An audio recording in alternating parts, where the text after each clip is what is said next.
My name is David, and every morning I wake up in a house that looks as if it belongs in a magazine. The sunlight falls gently through tall windows, the air smells faintly of fresh coffee, and the woman beside me greets the day with a soft smile. Her name is Emily. People who know us say we are a perfect couple. They admire our home, my stable job, our calm routines. They think we are lucky, blessed, meant for each other. But none of them know the truth. Inside this peaceful home, I live with a secret that follows me everywhere like a shadow. Emily loves me completely and honestly. But I do not love her back. I have tried to pretend. I have tried to convince myself that kindness is enough, that gratitude can turn into love if I wait long enough. But the truth sits heavy in my chest every morning when I look into her hopeful eyes. Emily is the kind of woman anyone would dream of marrying. She wakes up early to make breakfast, always knowing exactly how I like my coffee. The toast is perfect, lightly crisped, never burnt. Beside my plate, she leaves a small handwritten note. Sometimes it says, "Have a wonderful day." Sometimes it says, "I love you more than yesterday." She never forgets. She never stops caring. She never stops loving. And every day, I read her notes with a growing sadness that burns like guilt in my stomach. I smile at her because I must.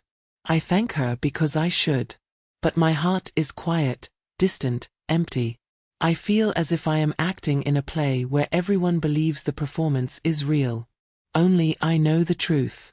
When she laughs, I pretend to laugh. When she holds my hand, I pretend to hold hers back with the same warmth. Every gesture of love she gives me feels like another reminder of the lie I am living. She deserves a man who loves her. Instead, she has me. If you want to continue improving your English through emotional stories, stay with me till the end, because this truth will change not only her life, but mine forever. For now, you might wonder why I am here at all. Why would a man marry a woman he does not love? What pushed me into a life built on gratitude, not affection? To understand that, we must go back 5 years, to the moment everything in my world collapsed. To understand why I married a woman I did not love, you must return with me to a time when I had nothing. Not hope, not stability, not even a place to sleep. 5 years ago, my life collapsed like a building with rotten foundations. My small business failed after years of effort. One mistake led to another, and soon the bank took everything: my savings, my apartment, my future.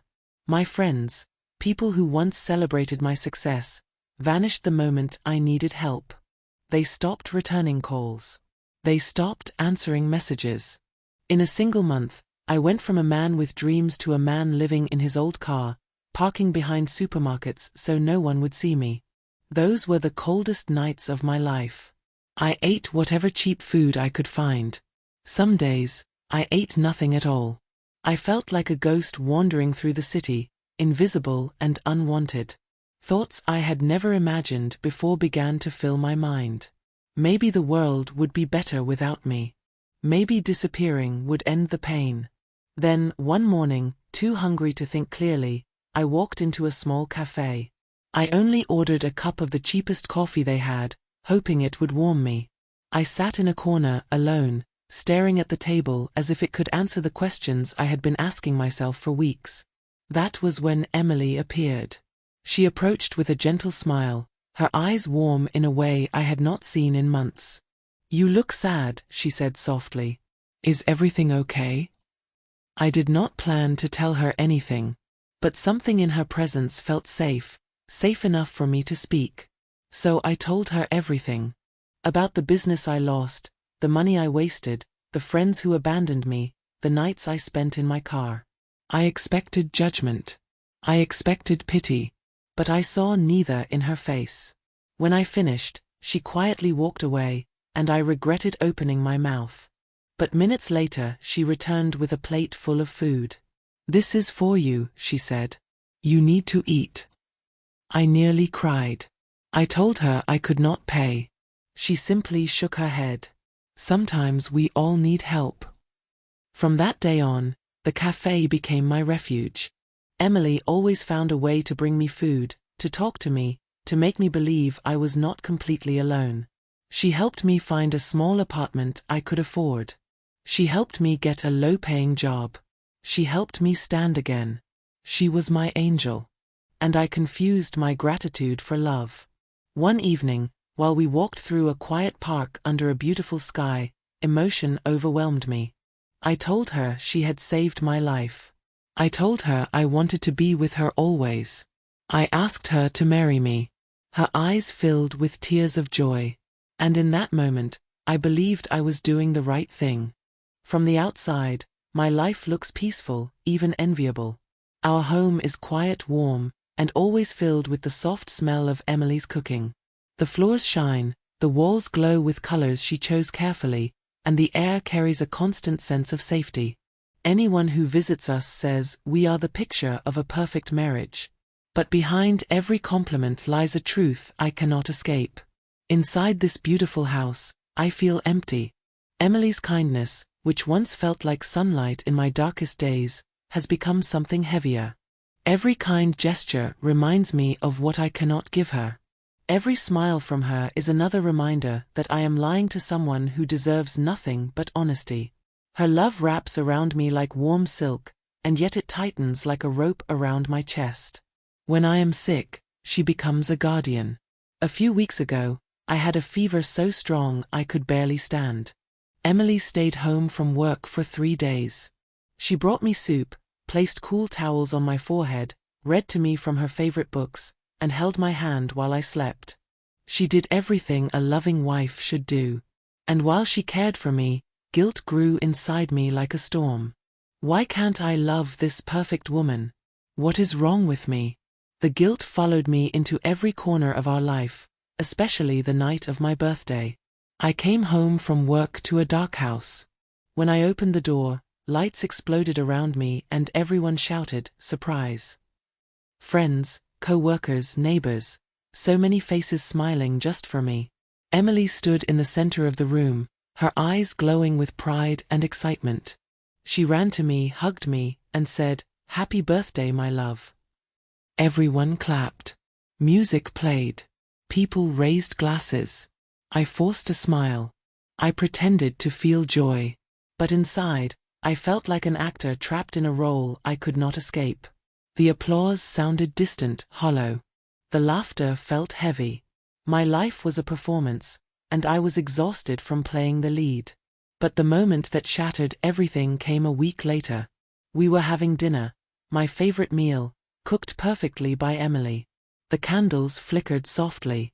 Her face glowed with happiness. She reached across the table, took my hand, and looked into my eyes with a hope so bright it almost hurt. "David," she said gently, "our life is so good. You have a great job. We have a beautiful home. We have everything." I nodded, unable to speak. Then she said the words that broke me apart. "I think we're ready. Let's make our perfect life more perfect. David, let's have a baby." Her dream became my nightmare. A child would lock me forever inside this marriage built on a lie. I felt the world closing around me. I could not breathe. I could not swallow. I could not imagine bringing a child into a home where the father's heart was missing. In that moment, I knew the truth could no longer stay buried. Whether it destroyed us or saved us, I had to face it. After Emily spoke about having a baby, the room felt smaller, the air heavier. The candlelight that once looked warm now flickered like a warning. She sat across from me, full of hope and excitement, planning a future that I knew I could never give her. My hands shook under the table. I felt myself drifting toward a point where silence would become cruelty, and honesty would become a wound. But a wound, I told myself, is sometimes the only path to healing. "Emily," I finally said. My voice cracked. She looked at me immediately, her eyes soft and trusting. "Yes, David." I swallowed hard. "There's something I need to tell you." She smiled as if expecting good news, maybe something romantic. I could almost hear the life inside her imagining a child, imagining us as a family, imagining a happiness she believed we both shared. "It's important," I added, and her smile faded just enough to show concern.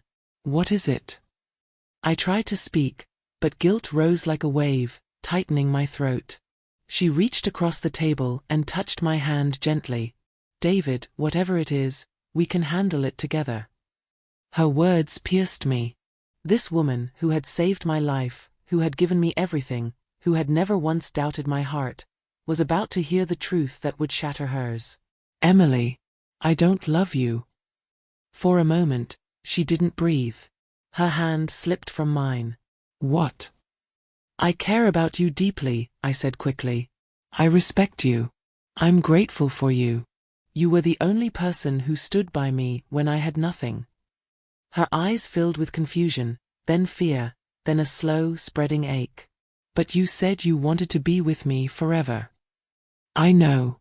And at that time, I believed gratitude was love. You saved me, Emily. You gave me food, a place to start again, hope when I had none. I thought the right way to thank you was to give you everything I had." "Everything," she whispered. "Including your life?" Tears filled her eyes. Her voice trembled. 5 years, David. 5 years I've loved you with my whole heart. Every day, every moment. Was all of it unreal for you?" "It wasn't unreal," I said. "It just wasn't love." She covered her mouth, shaking her head. The pain on her face was something I had feared for years, and now it was here, sharp and real. "How could you keep this from me?" she cried. "How could you let me build a future around something that wasn't true?" "I didn't want to hurt you," I said, my voice breaking. "But staying silent was hurting me. And bringing a child into this lie would hurt all of us. You deserve a man who loves you the way you love me." Emily turned away, shoulders trembling. I reached for her, but she stepped back. The distance between us felt like a lifetime. "Please," she whispered, "don't say anything else." Her tears fell quietly, but each one felt like a consequence I had earned long ago. She walked out of the room, leaving the candles burning and the silence crashing around me. And for the first time in years, I felt the cost of truth. Emily left that night without a suitcase, without a plan, and without looking back. The door closed quietly behind her, but the silence that followed slammed into me with unbearable weight. For the first time in years, our home felt like what it truly was, a place built on a foundation that was never meant to last. The next days passed in a haze of quiet rooms and unanswered questions. I moved through the house like a ghost, replaying every moment of our marriage, every smile she gave me, every lie I told myself. Without Emily's presence, the house felt too large, too cold, too honest. I did not blame her for leaving. She needed space to breathe again, to see her life without the fog of my deception. And I needed time to face myself, to confront the man I had become. Gratitude had turned into chains, and fear had become my keeper. On the 4th evening, just as the sun was disappearing behind the trees, I heard the front door open. Emily stepped inside. She looked tired, not angry, calm, not broken. She didn't sit, and neither did I. "I didn't come back to stay," she said gently. "I came back to understand." We sat across from each other at the same table where the truth had shattered everything. This time, no candles burned, no perfect meal waited. Only honesty sat between us. We talked for hours. About love, what it is and what it isn't.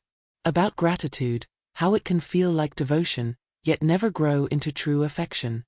About sacrifice, how she had given so much, and how I had given the wrong thing. About living a life that belongs to someone else. At one point, she wiped her eyes and said, "David, I deserved someone who loved me the way I loved you. And you deserve someone who doesn't hold your past over you, even in silence." Her words were not cruel. They were freeing. I nodded. "You saved me, Emily. You gave me back my life. For years, I thought repaying you meant staying. But staying was hurting both of us." She gave a small, bittersweet smile. "And thank you," she said softly, "for not continuing the lie." There was no shouting. No accusations. No slammed doors. Only two people who finally understood that love cannot grow where freedom does not exist.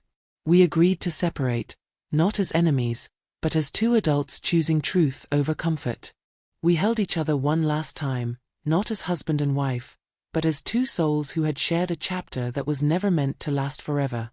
As she walked toward the door, I felt something I had not felt in years: air in my lungs, space in my chest, the quiet promise of a different future. True love, I realized, cannot be built on debt. It cannot survive inside a cage, no matter how beautiful. It must come from freedom, choice, and honesty. If stories like this help you learn English and understand life, remember to follow for more.